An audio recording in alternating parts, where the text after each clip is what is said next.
Welcome to our episode of the Tower 26B Race Here podcast. I'm Joe Mincy here with Coach Gerry Rodriguez. Coach, how you doing, buddy? I'm good, buddy. How are you? Oh man, I'm fired up. I am fired up this morning. I'll tell you that. Oh, There's a big lube on tap for today. You know what? I'm going riding with Uncle David later, but we were just talking about. Wait a minute. The big lube is Uncle David took my parking spot. That's the problem. You know what? I had to park like a mile away to get here. Nobody takes the Godfather's parking spot. You know, he brought a sledgehammer out there. You smash his window in. You say, "Move your damn car." The guy's got all white seats too, man. What's up with that? Let me tell you something. Uncle David, he's been known to spill a coffee or two. He'll come here occasionally. Uncle David is one of our athletes. We've spoke about him in the past at length. But he's been known to spill a latte in his car. So when he got this new car, he shows up with the white seats. I say, you know, we could have thought this decision through a little more so than what we have. So yeah, you know, to each his own. But I'm not getting white seats in my car. I'll tell you that much. Wow, not with those two young kids. I got a Mason, buddy. That guy's on fire. But the reason I'm on fire, Chair, is because we were just talking about the swim smooth TriDot debate about if TriDot took the swim smooth intellectual property, blah blah blah blah blah. Right? We could go all the way down that path. Have you heard about this? And then Ironman divorced from TriDot. Have you heard about this whole situation? Well, we touched on this, right? Was it the last episode or the one before where somebody brought it to my attention, and and my take at that time, without knowing much, because I hadn't spoken to, and I don't really know Jeff, the CEO of TriDot, but I'd spoken to someone at Ironman, and the net of it at that time for me was Ironman University's been around, Jim, as you know, for 10 years, and they've had 5 different leaderships, and the product has been a problem. Product is weak. So kill it and restart it, rebrand it, relabel it, whatever you need to do, but at a minimum, find leadership within Ironman to run a better product. Now, you took it from the Ironman perspective. You spoke about Ironman. Well, I looked at it from a perspective of the consumer, meaning you and me as coaches utilizing the university for education, for coaches, and even athletes being able to, it's a poor product. And it has been, and the fact that it's turned over 5 times in 10 years tells me that from a leadership perspective, Ironman doesn't know how to run or manage that product.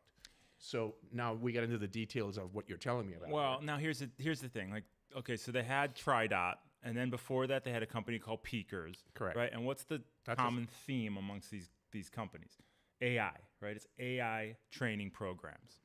Right? What do you want to? You're taking a breath. No, I can read you. I don't know enough about Peakers but you do. So I'm listening. Okay, Let's go. I don't know. Let's hear you. Let's talk about TriDot. Now, I'm a coach. I've raced. I mean, over here you can see this. I've raced hundreds, thousands of triathlons, thousands of races. You've raced hundreds, thousands of open water swimming events. You've coached thousands and thousands of athletes. You have all this experience in your mind. Would you go say, hey, I'm a TriDot coach. I let AI design my training program, and then I have more time to deal with my athletes? I personally, with all my experience, all my dealings with athletes, all the education I've received over the years, I would take it as an insult if I went and said, I'm going to let AI do my scheduling, and then I'll just talk to the athletes. I wouldn't let that happen. Would you let that happen? And I'm going somewhere with this, but well, the way you're framing it, no. But I need go ahead, keep going, because I need to understand. Just a point of clarification. I do not understand what AI or how AI is used within TriDot. So I can't really give. I don't think I can't have an intellectual discussion. Maybe it's my ego talking. I'm just saying, when these companies, let's speak big picture here, when they advertise AI coaching, and then these big name coaches go and they latch onto it, right? You have Tim Allen. You got Tim Allen, Michael Scott. Well, in fact, that's probably a good.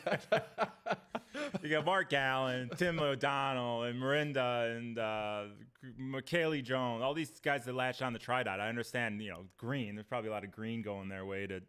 I don't know the whole specifics behind it, but people saying I'm going to have AI do your scheduling so I can speak to you more.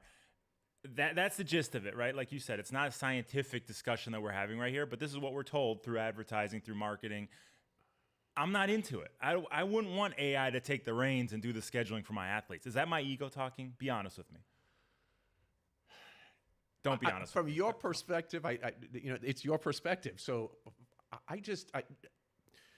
here's the net of it as I get it at the moment.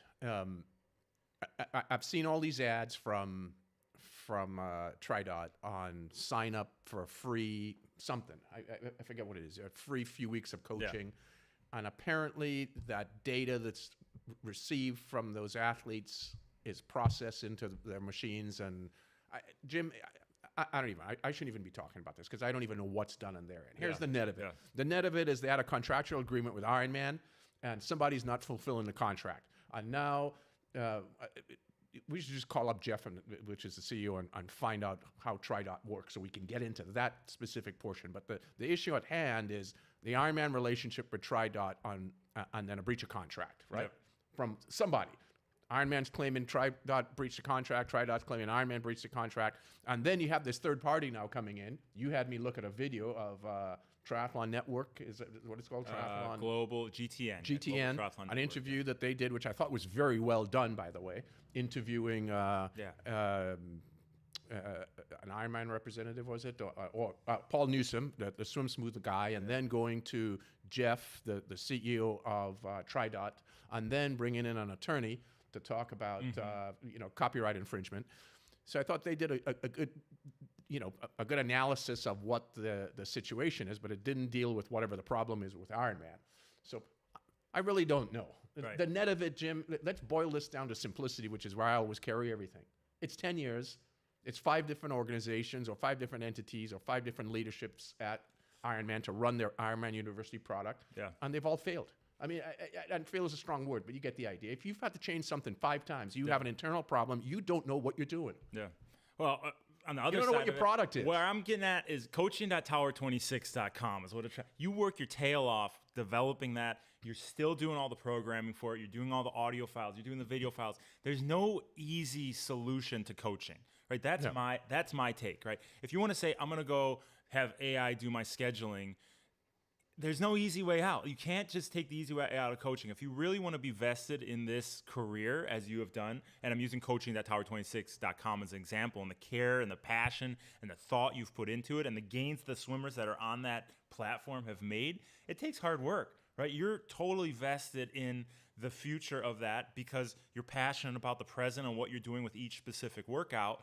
You can't let a computer do that. That's the experience that you have. Nothing can speak for that. And we're speaking on 2 different points here. You're coming from the Ironman point. I'm coming from the coaching point saying it's hard work. Yesterday, I was sitting at this desk on my FaceTime for 8 hours talking to athletes, moving their scheduling around, changing the scheduling for the next week, talking about their future. It's hard work to be a coach, right? And there's no easy way out. And maybe these 2 things are combined. The last couple companies that have been partnered with Ironman, it hasn't worked out because there's no easy solution to the coaching. You have to do the work. Well, there's artificial intelligence is not going to replace you or me. Totally. Get right down to it. There are certain professions that are not going to be replaced. Now, if somebody doesn't need a human to talk to and have compassion and have very specific knowledge, then that's different. You can just go type in, you pick any one of the AI search engines and go in and say, build me a training program for a coach such as, name the 5 best coaches in the world, how they would build it out, and aggregate all of that together and come up with a coaching program for me. You can get that done. But those coaches don't know you. The data that the search engine is going out and pulling in to come up with a solution for you doesn't take very much about you into consideration. So it's not, you're not going to be replaced. I'm unconcerned about one-on-one coaching getting replaced. Yeah. If you're a computer, maybe you can have a computer coach you. But if you're a human with with feelings and emotions and a schedule, like a life schedule and ups and downs and all that, you need a schedule to fit that. And I'm not just promoting me as a coach or you as a coach. I'm just saying us coaches in general. That's my I love doing it. I love adjust for the specific athlete. And I would be insulted if someone said, I want a computer to do that for me instead. No, look at all this over here. Look at all this experience. Look at this noggin I've been picking for the last how long have I been annoying you? 15 years? 20 years? I do, I committed to that, right? I committed to annoying you for 20 years, and that comes out to play in my coaching. The net of it from that interview you sent me, where they interviewed Paul Newsome, the CEO of SwimSmooth, who started SwimSmooth, right, to my understanding. Am I correct? Yes. And who's claiming that his intellectual property of how they describe swimmers' mistakes or body types is being used by TriDot, right? Yep. We have our tautness, alignment, propulsion. I hear that used all the time. Yeah. In fact, I turn on my, I get these prompts on my Facebook notifications, and what do you call them? Reels shows up, and there's coaches out there using the exact same words all the time.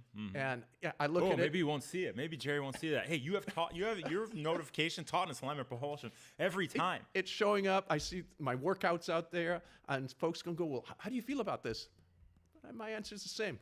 You're not me. Yeah. It doesn't matter. My workout on a piece of paper, that's all it is. It's words and numbers on a piece of paper. Yeah. It doesn't represent how it's delivered. It doesn't represent any review of analysis of what's taking place. They're numbers on a piece of paper. You want them, I'll give it to every single coach. It doesn't really matter because it's not you or me out there. So, and another what's the saying? You can imitate, you can't recreate. That's the saying. Oh, I like that. You can imitate, you can't recreate. It's good, right? There's only one Rodriguez. So I think Paul from SwimSmooth, take it as a compliment that they stole your material, if they actually did. Yeah. And the universe has how far back are we going to go to say, well, that you should actually identify somebody as where you learned something from, okay? I mean, my coaching has come from years of multitudes of coaches I've had, and then experiences, and we put that together, we package it up for how we coach, right? Yeah. So what I'm trying to say from a coaching standpoint, don't be lazy. If you're a coach, be a coach your athletes, and don't rely on a computer to do the programming. Use all the experience, use that knowledge, and trust yourself, right? You trust that maybe you don't have all the answers. You can talk to people like I talked to you about certain athletes. Trust yourself and trust that you have the knowledge and the wherewithal to program for those specific athletes. And if something needs to be adjusted, you're real and I need to adjust it. That didn't go right. Let's change things up here. And that's real coaching. Are you taking a hit on TriDot?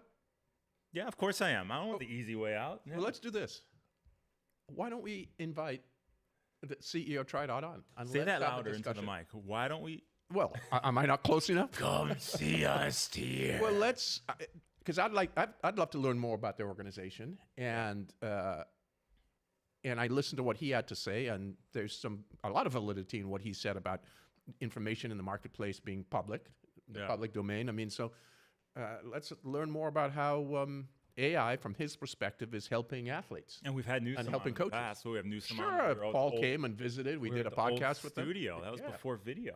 That was all audio. That was in the old days, black and white. In fact, why don't we bring them all together? I mean, since there's a boxing match going on now between TriDot and SwimSmooth and Ironman, why don't we interview? Costco now has bigger tables, round tables. So we have a round table discussion, and we put them on opposite sides. Get some gloves out. I got a punching bag in the corner over there. We'll bring some henchmen just to make sure that my wife used that punching bag when she's pissed at me. She comes, I'm going to the garage. But okay, enough of that. What did we speak about last episode? Do you remember last episode? We did we talked about a whole bunch of different topics because we had. We missed a week or two, actually, and we touched on going into Kona. We talked about that, right? Yeah. I mean, we went through a number of topics, Jim. So if you guys saw me looking at my phone earlier, I got YouTube open here. So if you guys have any questions, comments, anything you want to go over, you're streaming live on YouTube, leave those in the comments. We will go over them right away. We'll bring them up live. I'll just interrupt Rodriguez wherever he's at and bring it up. But we're going to talk about this episode. Well, we went through Nice. I mean, you're asking about last episode. Oh, that's right. The reason I said we went through Nice is because now we've got Kona. The Nice was the men's race, and Kona! What a Kona. So I was out doing something with the kids, and the text messages I was getting, oh my God, what's happening? This is brutal. I hope she doesn't go to the hospital. Blah blah blah. What the hell is going on in this race, right? So I got back and I finally looked, and wow, fireworks. Did you watch the women's race? Of course, I watched the women's race. In fact, one of the things I enjoy the most about the format that came about in the last few years, although I think it's better to go back to one day, is that each gender, male and female, gets the spotlight on themselves. Because I felt when the races were, both races were on the same day, the spotlight was mainly on the men, Yeah. right? 90% of the coverage was male. Yep.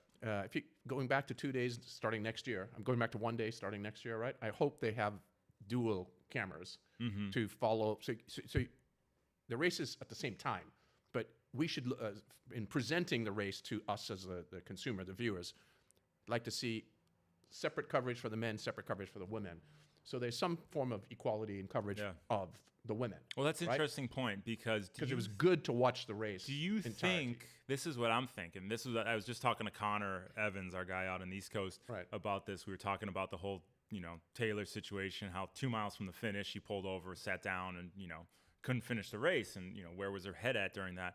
But getting back to the coverage point, do you think if it was a one-day event with men and women, we don't like to see less coverage for the women, but do you think that would allow the less coverage of Taylor at the front and Lucy at the front? Do you think they would have better races? That's one of those questions where you can't prove or disprove, or that's just an opinion. I don't think it would have mattered. To me, it seems that they both have the same coach, right? So what a difficult job. And they're number one and number two, or you could call them two number ones going into this race. This could have been anyone's victory, right? Ended up being neither. Who's their coach? Dan Loring. Yep. I believe. Yep. And so coaching both athletes. So what do you do? This reminds me, there's a wonderful book that Rafa Johnson was on his story, fantastic athlete that went to UCLA, and where his coach coached both him and his Chinese competitor at the 1960, I think it's the 60 Olympics. And how do you coach him? They're both 1 and 2 in the world, and they're at the Olympic Games, and you're the coach of both of them at the collegiate level, and then both go off to the Olympic Games, one representing the United States, the other one representing China, right? Yeah. So Dan has the same, if Dan is their coach, has the same thing. He's got both of these athletes. So you feed them what you feed them. Yeah. At the end of the day, my observation, interesting to get yours, it seems like they didn't learn from the mistakes the men made at at last year's Kona, where they went and blew the bike course, went for it, right? Drilled it under 4 hours, am I right? Yeah. 358, totally. 7, whatever it was. And then a bunch of guys in the low 4s, low 401, 405, 407. And then they blew up on the run. Yeah. So they rode 431. Am I right? 430, 431? Yeah, they were on fire. Yeah, yeah. They're moving. They were. And Leslie was out there. Leslie, our 71-year-old athlete, and she said she saw them come by. Then there was 5, 6, 7 minutes before that other group of women came by. So they were just blowing the doors off that ride. And they have that type of lead, and they're both amazing runners. They don't need that type of lead. They went way, and I don't know. I didn't see the power numbers, but like you said, you learn from the men. You learn from the last 20 years of Kona. The first person off the bike is rarely the first person across the finish line. Now, rarely. It's easy for you and I to sit here on Monday morning, quarterback this whole thing after the fact, right? But this is where we learn, right? You got to look at experience and things that didn't go right, and then better yourself and better your performance based on what happens to you and what happens to athletes in the past. So what's extraordinary, and I'm going to tie in, I'm looking at your bottle right there at Precision Hydration, Here we go. Which is our sponsor. Hydration.com. Thank you for getting them as a sponsor. And these guys, Jim, and we talked about this a few episodes ago, and we haven't done it yet. We need to have Andy or whomever on because to me, the human body now, it's just this machine, and we have this nutrition that's keeping the machine moving now for an entire 8 hours. I mean, this consistent uptake of now is 160 to 200 grams, am I right, of carbs per hour. Yeah. We had Cam on our 2 p.m. call last week, 200 grams an hour this guy's taking. Right, Cam Worth, right? Cam Worth, yeah. The fact that this is now the standard and it's being done, and it's reflective in race times. I'm not saying that's the only reason. Obviously, there's training protocols. There's, we're learning how to coach better. But performances have really significantally improved in the last 2 or 3 years as this has improved, right? And the uptake and the proper nutrition as we are learning it for athletes. So this is a big part of the reason for performances. But at some point, you over drill, right? Which is perhaps what happened. I mean, because both of these girls, one blew up at 17 miles and the other one at 21-ish, 22-ish, right? Yeah, it ain't over till the till the fat triathlete sings, is what they say in the business. But yeah, that's the thing. You know, we used to do these races, and you used to say, okay, I'll take a couple power bars or something. And now the precision hydration. I mean, everybody's on it. You look on course, everybody's taking precision hydration because they've just optimized the way the concentration and the way it gets into your system. And now you go from fueling a race car on 87 octane fuel to fueling your race car on, you know, ethanol alcohol like they do on the drag strip, right? It's like optimized to fuel the system, and that's where you've seen these performances improve. That being said, heat, you can't mess around with heat, right? You get to, that's what I was talking to Connor about. He's like, do you think she could have crawled? I think I might have crawled to the finish line. Once that heat affects you and you start to lose the wherewithal, he didn't know. He was just saying maybe that was the case, or maybe it was the case that, you know, she just lost everything, the wherewithal, and she just couldn't take one more step, which she's a warrior, she's a fighter. That's the opinion I have, is that once that heat really starts to mess with those internal systems, you can't go one step further. Well, the next step after heat stroke is no stroking, right? Yeah, what is it, 6 feet under or whatever? Right. So the correct decisions were made for both of those women. But the point is, even with all the greatest nutrition and following all the protocols, it still comes down to tactics and knowing your body, right? Yeah. And you only know where the edge of the envelope falls off the table until you push it there, right? And these girls both pushed it. I actually think that race, if you go look at the top 10 women, it probably could have been more than the top 10, but I happen to look closely at the top 10. 3rd, 4th, 5th, 6th, 7th, 6th, Holly Lawrence. The girl that was 7th behind her. Side note, can I go side note? Of course. I always told Holly she'd be an amazing Ironman athlete. And I'm never doing that. I'm never remember doing her saying, I'll never do that. Never doing an Ironman. I said, Holly, you will be an amazing Ironman athlete. You got to start doing Ironmans. 6th in the world. Yeah. All me. Sorry, go ahead. Well, where I was going with it is they all had extremely good pacing. Look at their marathon splits. Look at their their half split relative to their entire time. Many of them were very equal paced. Some were faster. Yeah. Go look at the girl that got 7th. She was 7 or 8 minutes faster in the back half than the front half. To do that at Kona is just, No, epic. she had some problems in the front half because there was a whole bunch of. You could But tell she stuck with it. You know, she stuck with it. She didn't give up on herself when she had a few shitty miles. Yep. But she kept around her nutrition. She got through knowing, hey, I'm in a valley right now. There will be a peak, but I got to persevere through to that. And that's how you have that negative split the back half. Too many of these athletes, they have an ego and they say, I'm having a shitty couple miles on the run. I'm just going to give up, or I'm just going to walk the whole rest of the way. And they totally give up on themselves, where 26.2 miles is a long way to go.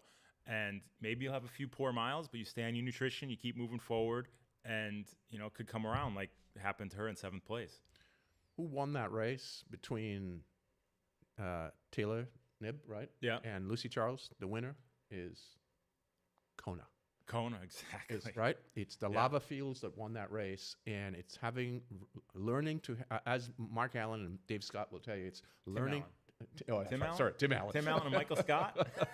Michael Scott from The Office. Remember The Office? Of course. Tim Allen and Michael Scott. That's what we're calling these guys. You know, you learn to respect the island. Yeah. Because that's always the first victor.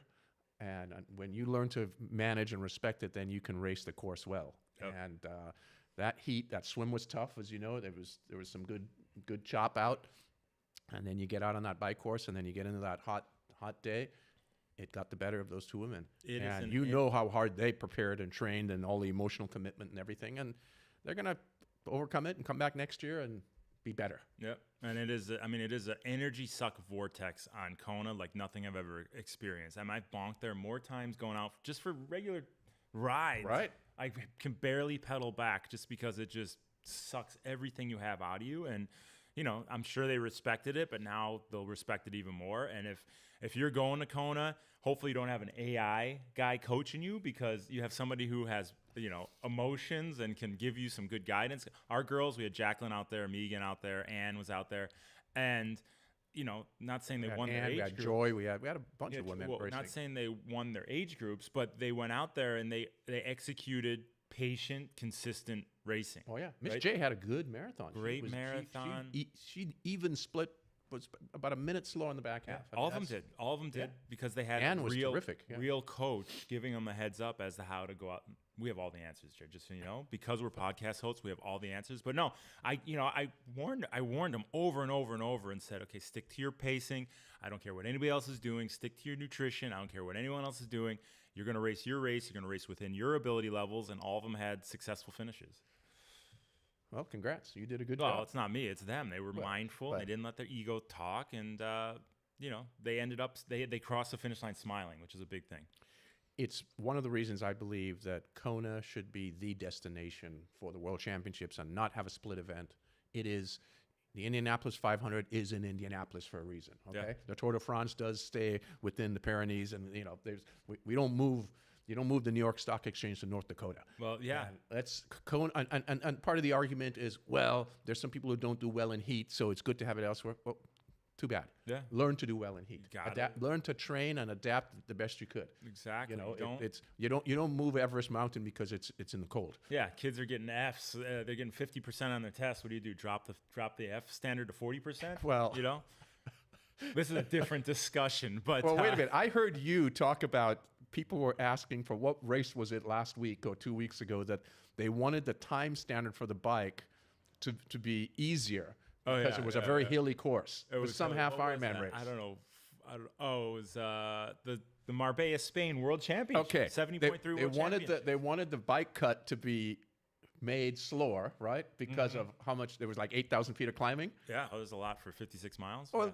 Freaking train with more World hills in your. Come on, you can give up on it. Yeah, and the last episode I was watching yesterday was on my best friend, the trainer over here, and they were one of the hosts, I forget which one, said, "Is Kona too hard? Should they move the World Championship somewhere like Nice, where it can be more of an even field because it's not so hard?" And that's exactly what we're saying. Like, are you making things easier to just make a better competition, or should the athletes think things through a little more, so execute a little smarter, use the mental strength as well as the physical strength in order to have a good Kona? And because of you use the word the vortex of Kona, that's what makes it iconic. That is what adds to the panache of that race and of that event. That is, I'm glad to see it going back to one day. I hope Ironman does have good coverage for women next year. So it's next year, right? Are we both next year? That's right. Right. Huge Tower 26 contingent out there. We're gonna have our Tower 26 house with the flags right on a Lee Drive. It's gonna be amazing. It's gonna be epic. I hope you put the down payment. You bought that house? I told you. You get the jet. I sent you the link. But he's buying the house on a Lee Drive because we're just there every year in mass. So okay, enough of that, Jared. What's on the tap? What do you got? Well, in the swimming world, I don't know if you saw this, but Ariane, I don't know if that's Ariane Titmus. She just retired a couple of days ago. And who is this? This is the woman who beat Katie Ledecky twice at the most recent Olympics in 2020, last year, right? Yeah. So and what are we looking 2024, 22 and beat her in 2021, which the Olympics were supposed to be 2020, but the pandemic got moved to 2021 in Japan. Dethroned Katie Ledecky in the 400 freestyle. She's world record holder. What age are we looking at? How she's got I don't know, probably mid-20s. Fairly young and on Yeah. top of the world. You don't see this too often. This is I don't know what the backstory is yet. That's But interesting. You get to the top of the sport, and it takes a lot of mental fortitude to stay there. And maybe it's just I'm speculating. It's just like there's a lot of stress once you get to that level. Yeah. And maybe she just said, hey, you know what?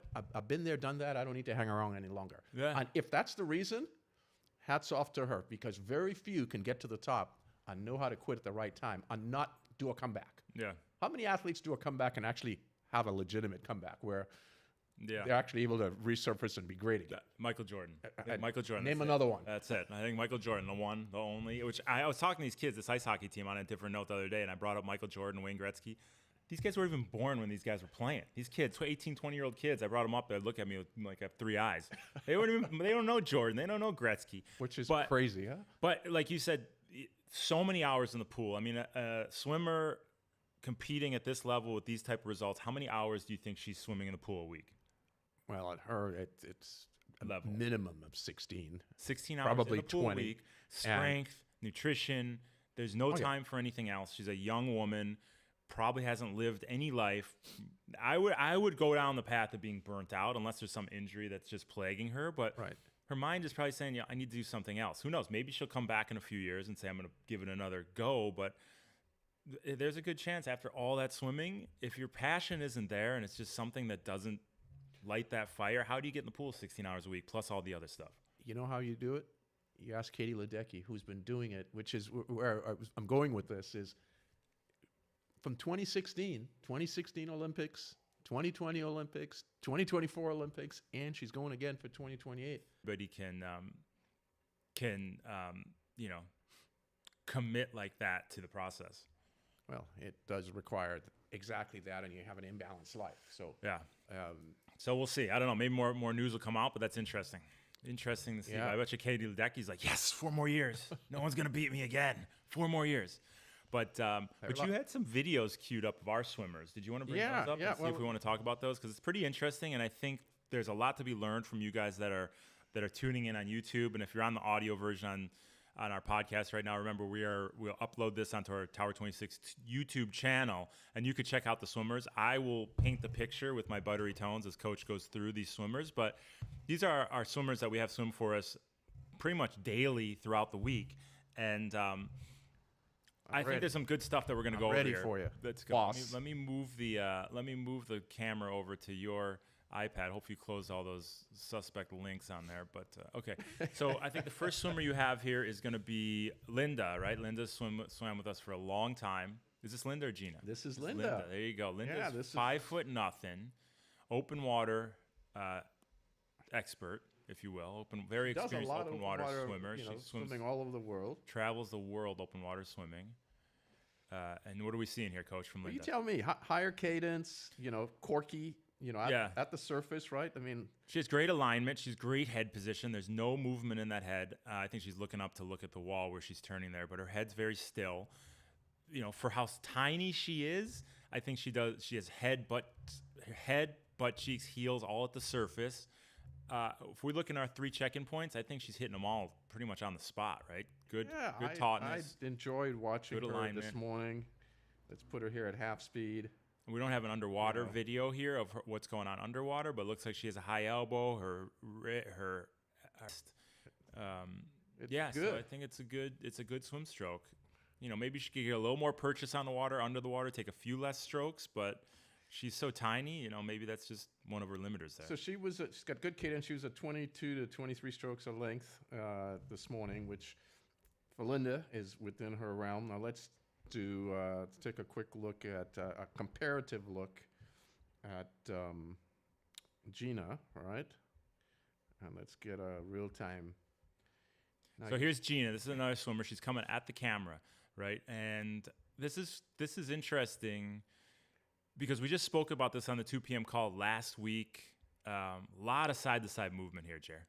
A lot of side-to-side movement, also higher cadence. And what you're not seeing here is this is a 30 stroke per length. 30 stroke. And Gina's an accomplished triathlete. I mean, she's going to World Championships Marbella. She's won her age group countless a number races. of times. Yep.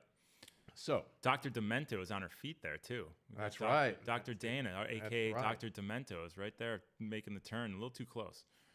So what do we have going on here? The difference between, see all the bobbing up and down and up and down and lateral movement, and all of this, Jim, is taking away from forward. Right. I mean, you have propulsion, and you want all your energy to be moving you forward. There's a lot of lateral. We'll back up here. Watch again. You have a fair amount of lateral side to side. Yeah. You got side to side, and you have vertical oscillation. And you have vertical oscillation, up and down and up and down. And then what we really have, and you'll see it here, on the push off, on the water, dropped elbow right there, right? Yep. Left arm, elbow is going to collapse into the side. So let's put a tool here so you can see what's happening, all right? That elbow is just going to come into her body, and then she's going to start exiting the water right away. Yep. Right? So there's really no purchase. Here's her hand out here. So she's getting about 2 inches of propulsion per stroke. And that's why it's 31 strokes. She's entering. The highest she got was 31. Entering, pulling for about 2 inches and then exiting. And she's breaking her wrist within those 2 inches. So she's really not getting much. She's propelling herself with the turnover. That's what she's doing. That's It's exactly right. Like a blender, right? It's like a blender. You turn the blender on, bzzz, right? It goes so fast that chops up. She's just chopping up food in that water. So right arm just entered in, and here, let's look at the right one, and it's already getting ready to exit. Yep. There's nothing, Yep. right? Yeah. There was the entry right there at the right one. You can see it. Right arm out front, And her down, head's coming up and as she then out. breathes. We got a lot going on here. Yep. Lot going on. We got to So peel the onion with Gina.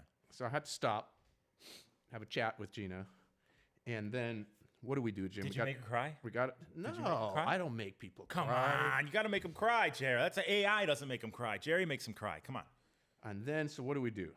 Put a snorkel, an ankle strap, So a now buoy. Gina's coming at us with a snorkel, ankle strap, and buoy on. And much more quieter entry, much longer stroke under the water, high elbow, she's not breaking the wrist. So this shows that the breath is causing a lot of that turmoil in the stroke, if you will. Exactly. It's going to slow you down here to half speed. So now we're slowing it down. Remember, we're on YouTube, the Tower 26 YouTube channel. You guys want to see this live. You're listening on your car, on the way to work, sitting in traffic. And the reason we're doing this one, because these are very common mistakes that many athletes make, right? Yep. So let's pick something that's correctable for everyone.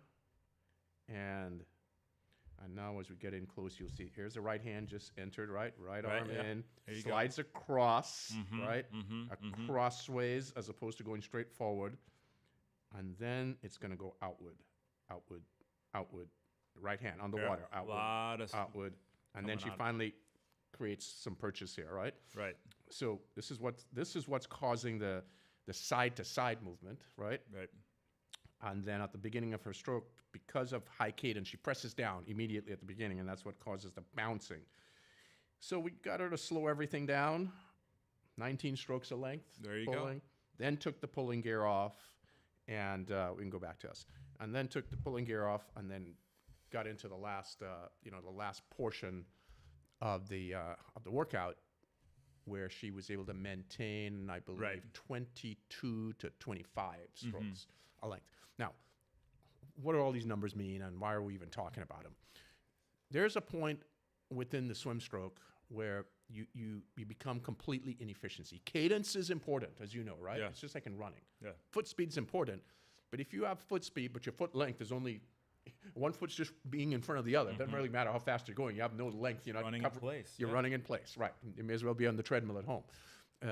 Gina has a little bit of running in place because the cadence is there, but the stroke length is so small, right? It's short, and the lateral movements, it all causes movements that are not straightforward. They're sideways and, to your point, oscillating up and down, right?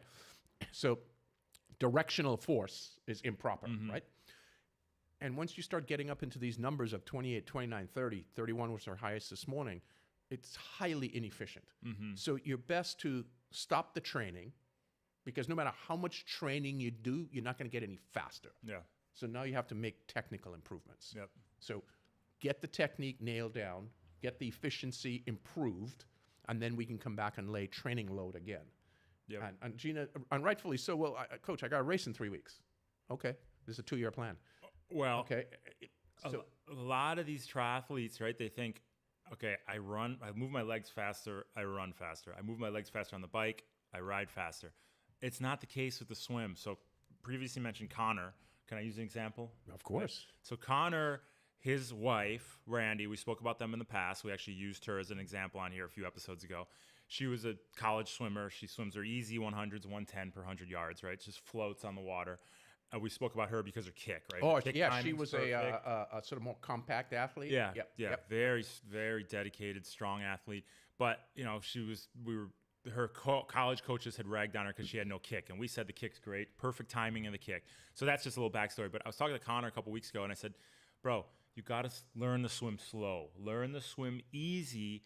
Bring it way back. Be cognizant of how you're moving every stroke, and don't just think I gotta get from one side to the other as fast as possible. He learned to swim slow, and now, and Jerry, I know you're not gonna believe this, but he went from his 150 pace 100s. Now he's down to about 132 pace at the same effort. Wow. Because he's learned to swim slow and pull more water and be more efficient than just spin your arms, be inefficient, and get out totally gassed. Totally critical element you just stated, because with Gina, on our set this morning, which we'll go into, we can use that workout that we did this morning. It was I call it meat and potatoes workout for our episode workout, right? You had to descend your times, ascend your effort. So it was a 75%, 80%, 85%, 90% effort, 4 reps, right? And therefore your time should be descending, your effort is ascending. Gina, 230, 230, 230, 230. Right. Can't get any faster. Yep. She has one gear. And that gear is just high cadence and just go. And to your point, with Connor, you got to slow down so you can go from 30 strokes of length to 22, become efficient, go 245. Who cares? The time is not That's relevant. That's exactly what I told Connor. I said, not don't relevant. pay attention to the time. And he said, it's amazing. Now, and he, sorry to cut you off, but No, it's good. He went from totally dreading, I give him a 500, dreading doing a 500 to now he's like, give me more distance. He's like, I actually enjoy these long swims because I can really feel the efficiency and I'm not worried about the time. He doesn't care if he's coming in at, 10 minutes for a 200. Doesn't matter. He cares about how he's feeling and dialing into the technique every single stroke. He needs to change those neuromuscular patterns that he had of whatever he was doing improperly, nail in, get the proper ingredients cemented in, and then you could lay, as you're doing with him, then you could lay load so Connor can then go back to harder training with the proper imprint of stroke mechanics, right? Well, I think the imprint, that imprint comes in the water, but I think doing your stretch cords out of the water, I think Gina needs to be doing stretch cords too, because not only from the strength aspect, but what it feels like to get that hand under the shoulder in the stretch cord, because she's coming way out here. If she does that in the stretch cords, it just doesn't happen. You're not going to be doing that. Love to get her in a Vasa. Yeah, Vasa. Send her off to Massey's compound in Montana. Right? Her and Kaczynski will be up there living in the back house. But get her on the stretch cords. Where do you come up with this stuff? Yeah, that's the only 2 things I know about Montana is Massey and Kaczynski. But yeah, get them on the stretch cords. And I'll give you a third thing about Montana that I just learned. I had to ask Massey. Where do you think, totally off base, our audience go to, where? This is called an aside. What are these guys talking about? Which state in the country do you think citizens carry the most guns? I'm going to guess Montana. Well, I would have guessed Texas, right? Because you always hear Texas, everybody has a gun. Texas is like 27th out of all the states in the country. Montana, well, I think 67% of people have a gun on them. I would say LA is number 3, but anyway. But with Montana, you never know when the Grizzly's going to come. Well, around. there you could go. be walking down getting a coffee, and a Grizzly's sitting next to you in the outhouse. Better be able to learn how to swim really fast. Not for humans, it's for Grizzlies. And run. But that's some good examples, guys, because a lot of you triathletes, you're Gina, right? Gina is salt of the earth. We love her. She's an amazing triathlete. So amazing athlete. So we're not bagging on her, but we're saying an amazing athlete can always get better, which brings me back to the growth mindset, right? And that's what I'm talking to these 18, 20-year-old kids about is the best athletes aren't content, right? So these 18, 20-year-old kids, they're playing in front of 5,000 people every weekend, right? They're king shit in the town in Aberdeen, South Dakota. They're signing autographs. They're doing meet and greets after every game. So you can let this ego rule and say, you know what, I'm awesome. I'm the best. But these guys want to be college players. They want to be pro players. Gina wants to be first in her age group, and she wants to be first overall, right? She wants to keep climbing the ladder. She has this hunger for knowledge and hunger to improve. We can't settle on our Connor is the same way. We can't just settle on our success and just say, I'm going to be fine here. You got to always be looking to improve and looking to take that next step. And maybe the swimmer, what's her name? Titus, who retired, maybe she just didn't have that hunger anymore. Where she's just like, I'm just fine where I'm at. Been there, done that. Yeah. When an athlete loses that growth mindset, especially at that level or at Gina's level or at these ice hockey players' level, sure, they're fine with that next step. Is she going to keep competing with Ledecky and keep getting more and more gold medals? Are these guys that I'm dealing with in Aberdeen, South Dakota, going to go to the next level to play? Is Gina going to keep making improvements to swim? And that's a hunger and a side that you really have to explore and say, do I have the growth mindset, or is it something that I have to work on? Right? Am I open to all this feedback and this critique and this constructive criticism, or I don't want to hear it. My ego's too big. I'm fine where I'm at. And I'll snap, which is fine with some people. Well, I think most people want to improve. They will tell you that. But it does take absolute presence, or at least listen to a podcast, right? Yeah, totally. And commitment of to what improvement while you're doing the task. And you know, both of you and I are probably pretty close in this.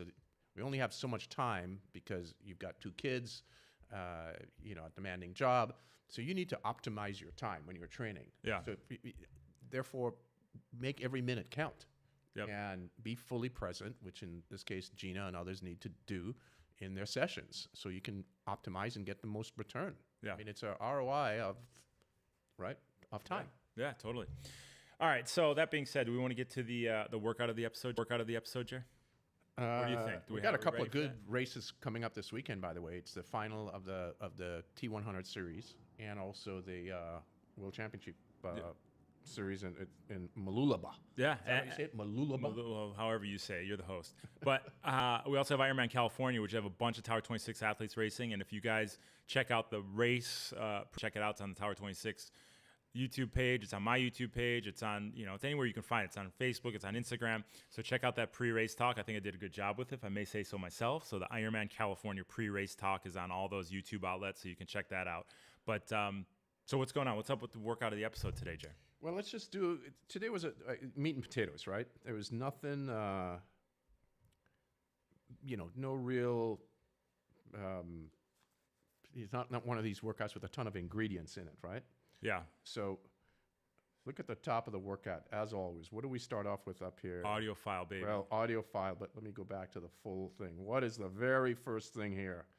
Stretch cords. You were just talking about that with Gina, right? That's right. Do 3 those sets stretch of 100. cords.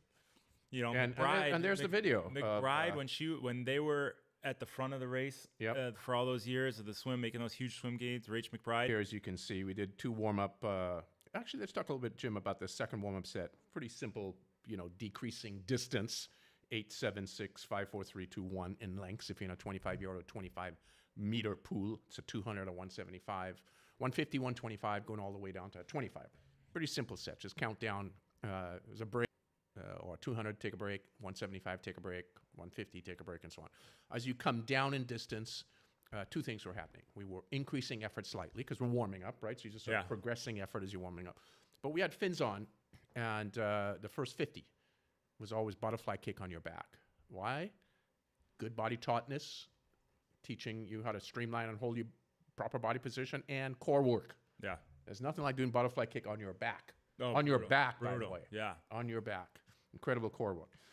And then we did a handful of 25s after that and then started the main set. Now, here's the main set. It's super simple. 4 200s. So one level, 4 200, 175 for our next level, 150 in Gina's group, right? And then 125s.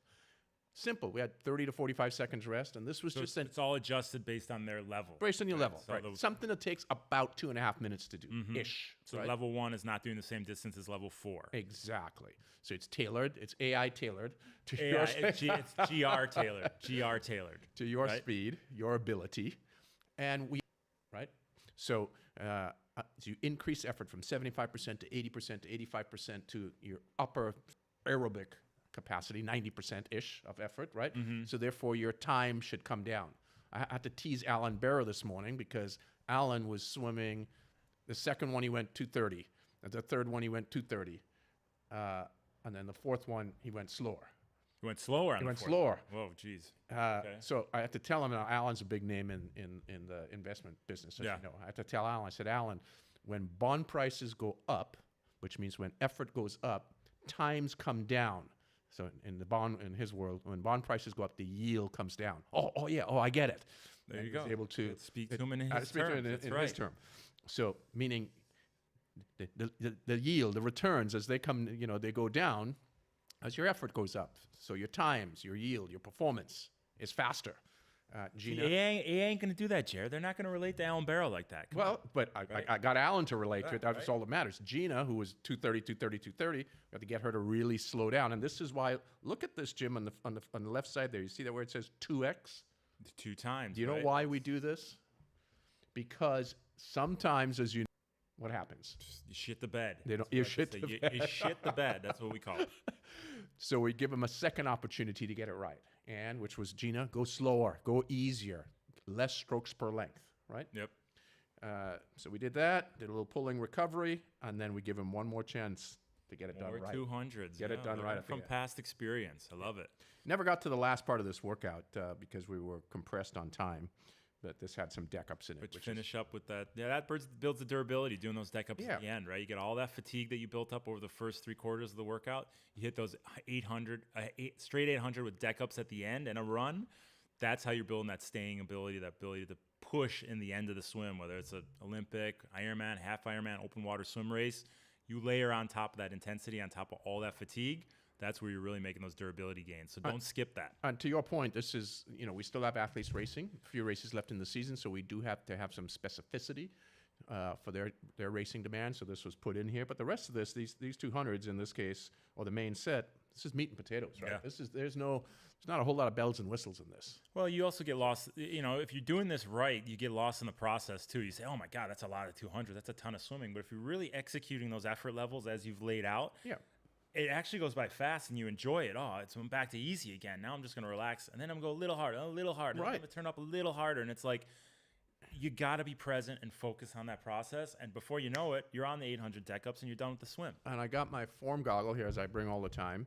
We're not paid by form. We don't get anything from them. I just like their product. And it's telling you right in the goggle what your time is at the end of your swim.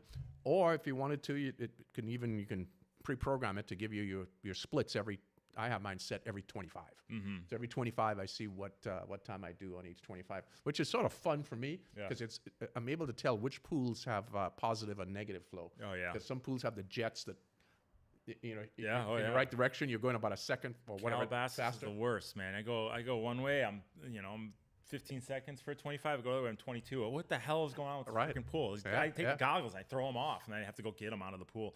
But we're also this coaching.tower26.com. It's an amazing resource, it's an amazing tool for you athletes to dial into, and we're going to be getting into our technical phase pretty soon. We're going to get back to this easier swimming. We're really focused on tautness, alignment, propulsion, and the way you've built it in that progressive manner, it really sets the tone for the 2026 season. So, guys, if you're not on coaching.tower26.com, you're missing out, and that's my sales pitch. But I believe in the product too, because it's not built by some wizard up in Silicon Valley. It's built by this guy, by AI. this wizard right here, G.R. And we're gonna have Chat GR is coming out next week. We're not going to sue anybody for taking our trademark. Intellectual property. We could. I mean, there's plenty of people we could sue for that intellectual property, but we're better than that. We share knowledge, unlike some other people. But Jared, good stuff. You've done amazing with that coaching at tower26.com, and I look forward to see where that's going in 2026 and all the athletes who are going to come on board. So, yeah, in fact, I'm looking forward, by the way, Jim, in a few weeks, right around the middle-ish of November, we've got USA Triathlon is bringing out their their Olympic hopefuls, right, to LA. Yeah. And for the para team and their, I don't know what the right word is, able-bodied versus, what is the PC thing to say? I'm not sure, but. I don't know. Yeah. I don't know. It's not Olympic athletes, Olympic athletes, hopefuls, and then para athletes. Okay, how about that? I got you. Okay. So we're doing a camp in LA, and we'll be using our El Segundo pool. Wow, that's gonna be fun. And I'd love for you to come to it. Oh, I'm invited? I would like. Here's the thing. There. I don't pat them on the ass and say good job. I say, hunker down, get your shit done. That's what I say. Well, I take that hockey coach mentality. Now that I'm backed into the hockey coaching thing. No screwing around, bud. These guys are pampered. When's the last time U.S. won a medal in the Olympics?